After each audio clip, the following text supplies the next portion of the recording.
Hey guys, new video for Last Epoch 1.0. This video we're going to go over my Spark Charge Sorcerer build. It's day 6 now, I think, and we're going to do a little build update, go over what I've done with the build, do a little bit of showcases. Okay, so basically I did actually get all the items I need to swap over to the Mind Over Matter type of build. And you see my items aren't really, you know, it's not really the best yet, but you know, for now it is playable. Right now I think I am up to about, the highest corruption I have is like 200-ish, 300, but we can go a little bit higher. We'll do one of these bosses over here. But yeah, let's jump into a monolith real quick and see how the build performs.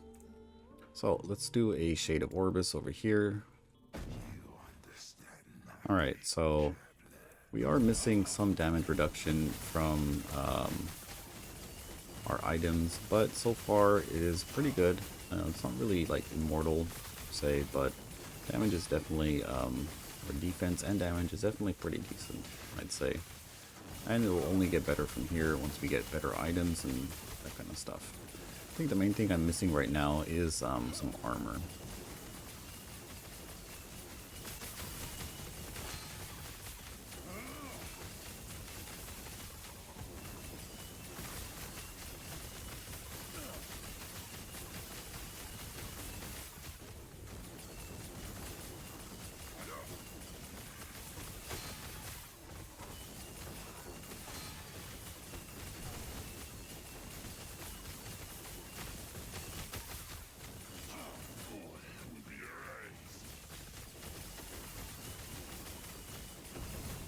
Right, so hopefully he dies pretty quickly. There we go.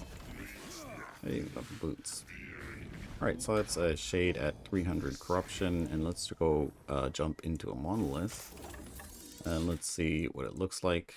Alright, so now we are actually at 329, so let's run one of these monoliths. Alright, so let's jump into the monolith real quick. I think actually when like pushing up in corruption, before the actual like modifiers of the area were sort of like the dangerous part in pushing corruption, but now it is more the different mob types. Oh wow, what? Is that like a 3 LP Hand of Judgment? Alright, pretty unethical, but alright, it is what it is. Yeah, that is pretty cool. So yeah, now it is the mobs that are more dangerous or things that I'm actually more concerned about at higher corruption. So like, especially the mobs that can just like off-screen you. So like there are these like flower, like poison flower things that can just like shoot you from across the map. It just seems like you can't even see them, but they're just like hitting you from somewhere. And then of course these guys here, the Osprix, like fire mages, and light mages. Yeah, these guys can be a little bit annoying when there's like, you know, 3 or 4 plus of them. Alright, so we got the dragon dude. And he's going down pretty fast. Alright, pretty easy. Alright, so that is the monolith. Let's get into the character, what we've done with the character and how we've changed it. And first of all, swapping over to this damage taken, I mean, I'm just going to call it Mind Over Matter, guys. It's just too long to keep saying the actual term in Last Epoch, so we're going to call it Mind Over Matter. But basically, in order to swap over to this setup, you are first of all going to have to make your Fractured Crown. And then you're going to need a lot of endurance threshold gear. So you see, basically it's on the rings, on the belt, and on the gloves. And that is going to get you your endurance threshold. You can see I'm at 958 threshold, and I have about 980 health. So yeah, pretty much capped. And then you also are going to need a blessing. So there is this blessing here. So endurance threshold. And now this thing, you don't really actually need this to get started. I'd say about 700-ish endurance threshold should be enough to actually start playing this, and you can slowly upgrade. you are going to need max endurance. So you can see I'm at 60% endurance. And because the way that works is, so since we're basically always at our endurance threshold, we're permanently getting 60% damage reduction from the endurance. So endurance is always active, and then we're also getting the damage reduction from the damage dealt to mana before health. So this helmet has 43%, and then I have another 8% on my helmet, on my body armor. So that combined is what, like 51%. So we have another 51% damage reduction from here, and then 60 from the endurance, so it's like 110% damage reduction. That's always active. So you can see with only 1k life, I'm actually able to do these corruption monoliths in like 300 plus corruption. All right, so let's go over the skills. So let's go over the gear first. So gear wise, Fractured Crown, you want to prioritize the damage dealt to mana before health. This roll, ideally you want it as close to 50% as possible. Like, I think anything over 40% is like doable, but yeah, definitely try to go up to 50%. And then the increased mana roll is also pretty nice. And then I guess the crit multi too. I guess all the rolls on this helmet are pretty nice to have. And then for the rings, you basically ideally want to get opal rings because it's gonna give you a lot of cooldown recovery. And you see I have so much cooldown recovery that my enchantment weapon is at an 8.7 second cooldown, so it's permanently active because the duration is 9 seconds. Now, one other cool thing with having this much cooldown recovery is my Flame Ward is at a 9.8 seconds cooldown, so like 10-second cooldown and a 4-second duration. So almost permanent Flame Ward. And if I do get the sealed body armor affix with the +1 Flame Ward charge, then I'm pretty much gonna have a permanent Flame Ward on this character. So basically you can just use your Flame Ward, and then as soon as it runs out, you can use your Flame Ward again, and then with the last charge, use the last charge again, and then basically you're gonna have permanent Flame Ward, which is pretty insane. Okay, so after that, make sure you get your endurance gear. So the rings need to have endurance threshold and endurance. You don't need T7, you can start off with T6.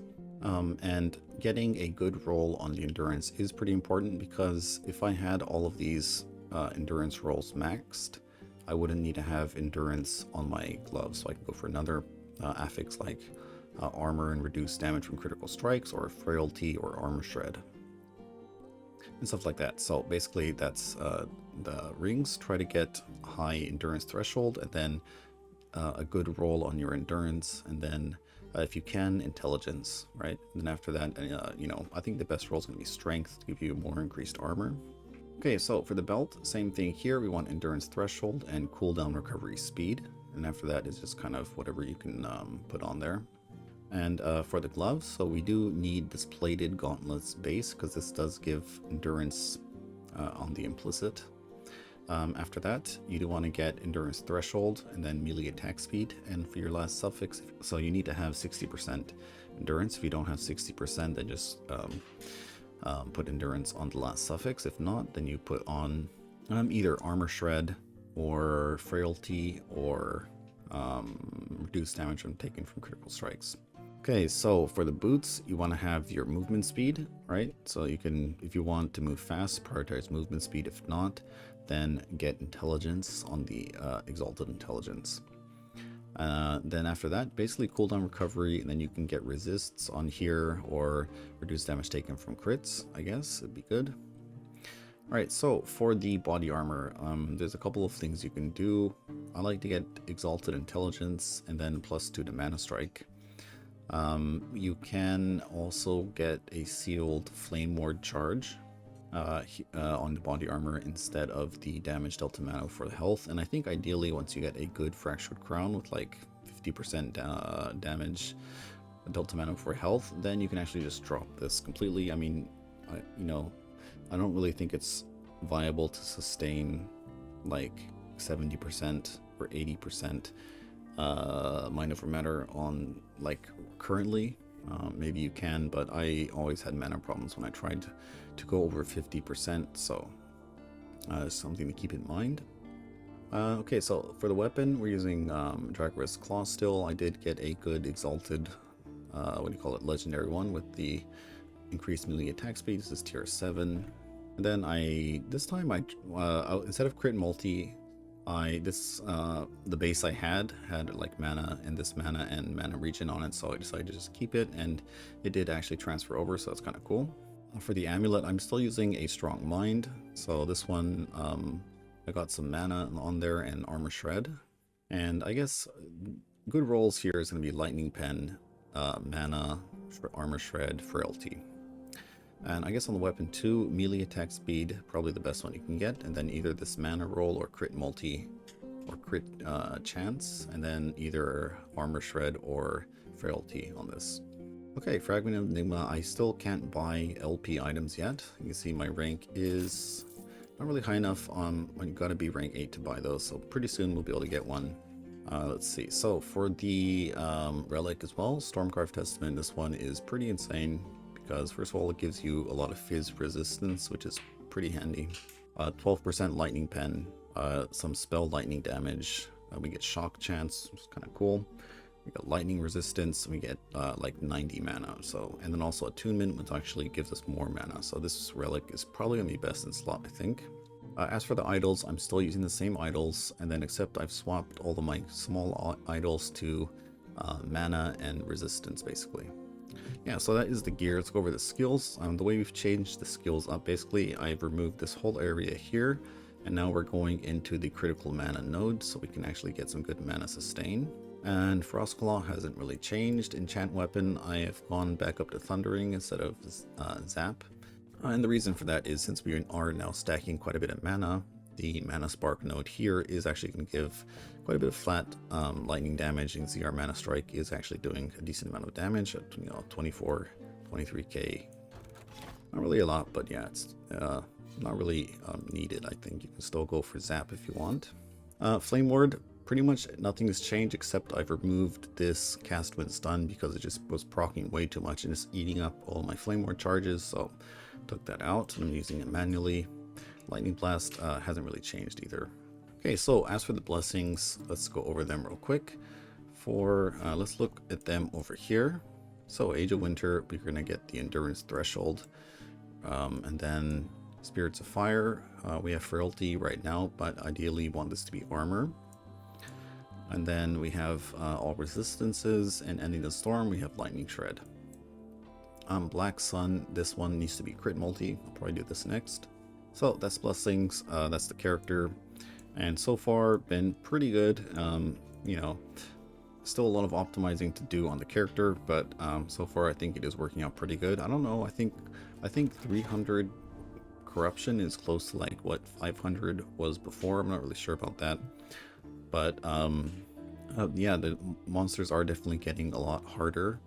Especially some of these like mob types are just getting a little bit out of hand sometimes when there's like 10 mobs that just like off screen you, but I don't really think there's much you can do about that.